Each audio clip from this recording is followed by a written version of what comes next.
Today we are going to be making bread, carnivore bread. I recorded this process earlier, and before I started recording, I had already begun doing a couple of things. So I'll let you know ahead of time. The first step is to ground in a skillet 1 pound of ground beef. After I brown that, I do sit it aside on a napkin to soak up the extra moisture and to let that come to room temperature. While that's happening, the loudest drinker in all of the land, Redford, ladies and gentlemen. You good, buddy? While the ground beef is cooling on the counter, I did process in my food processor 1 bag of pork rinds. It's important to check the ingredients on the pork rinds. Sometimes there is maltodextrin hidden in there, and sometimes they also use different oils. So pork and salt, that's what we're looking for.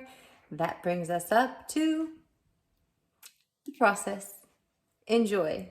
Okay, the next step is going to be blending all the ingredients together. And the ingredients are 4 eggs, 1 teaspoon of baking soda, approximately 1 cup, give or take, of pork rinds or pork panko or pork flour, whichever you want to use or whatever you want to call it, and 1 pound of ground beef. All of this at the same time is going to go right into our little blender. We're going to blend it up. There's no specific time. We'll do this for several minutes to make sure that it's all incorporated. And then we're going to pour it into this pan. It's lined with parchment paper. It's going to make it really easy to lift this bread out once it's finished. You can reuse your parchment paper several times. So I'm going to blend this up, and then we'll look at the consistency that we get. Okay, something has happened. I've encountered an issue that I have yet to encounter. My batter was a little too stiff to blend in this here blender. So I've added about 3/4 cups of water to it. I'm going to blend it a little bit more. Hopefully it doesn't affect it while it bakes, but we'll see. Okay, this is the first time I've used an actual blender instead of my food processor to do this. It was definitely harder,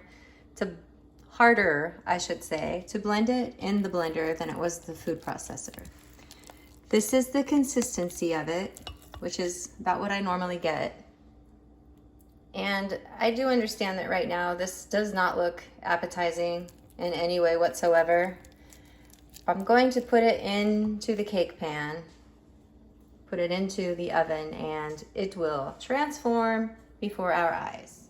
So, those of you who are incredibly strict will have noticed that there's baking soda in the recipe. Is it technically carnivore?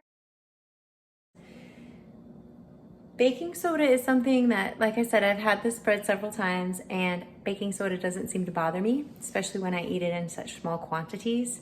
If you're someone that's trying to get rid of some autoimmune issues, you probably want to steer clear of that. In that case, I have whipped my egg whites to stiff peaks, and then I've beaten my eggs. I've folded the egg yolks into the stiff beaten egg whites, and then at the very end, I have folded the pork rinds in and baked it that way. It does have a slight lift to it because of the whipped eggs, but it is a longer process, so it's a lot more work. And like I said, it doesn't seem to bother me. So I've been doing it this way for the last couple of times.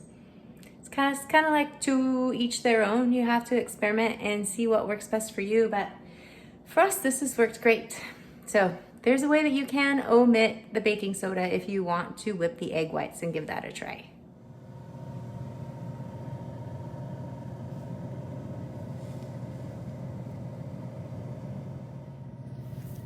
I cook this at 350 for about 20 minutes.